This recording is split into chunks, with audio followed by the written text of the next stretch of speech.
Elizabeth was only 2 years old when she was expelled from the royal court. After being separated from her mother, she was also kept away from her father, King Henry VIII. Elizabeth was born to the king's second wife. She later became the Queen of England and is remembered in history as Elizabeth I. She was a contemporary of the Mughal Emperor, Jalaluddin Akbar.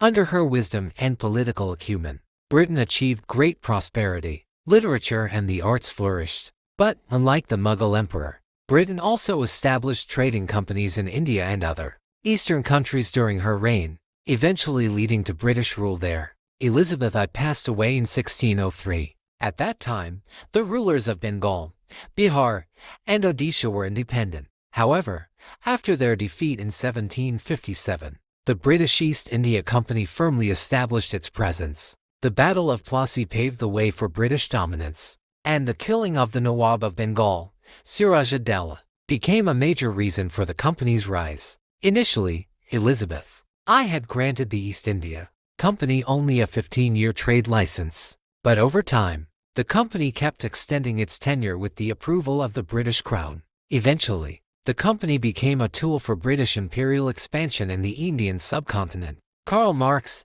in one of his writings, described the company's expansion. The East India Company began by establishing trading posts and warehouses for its goods. To protect these, it built several forts.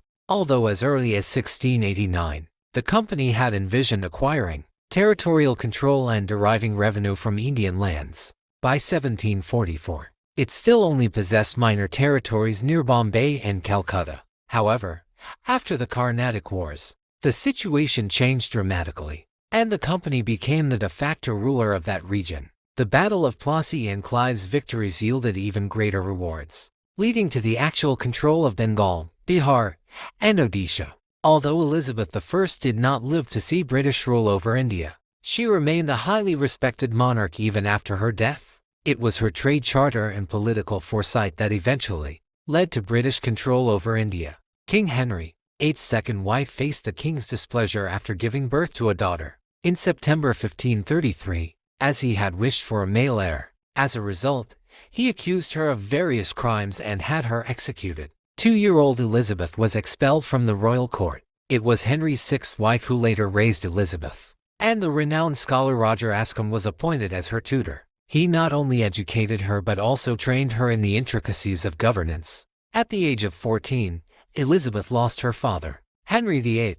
His 9-year-old son, Edward VI, ascended the throne. But after political conspiracies, Elizabeth's half-sister Mary I was crowned instead. Following Mary's death in 1558, Elizabeth became queen. She proved to be a politically astute and capable ruler, who managed the country so effectively that even her opponents remained subdued. Elizabeth ruled England for 45 years with great splendor, ushering in an era of growth and prosperity.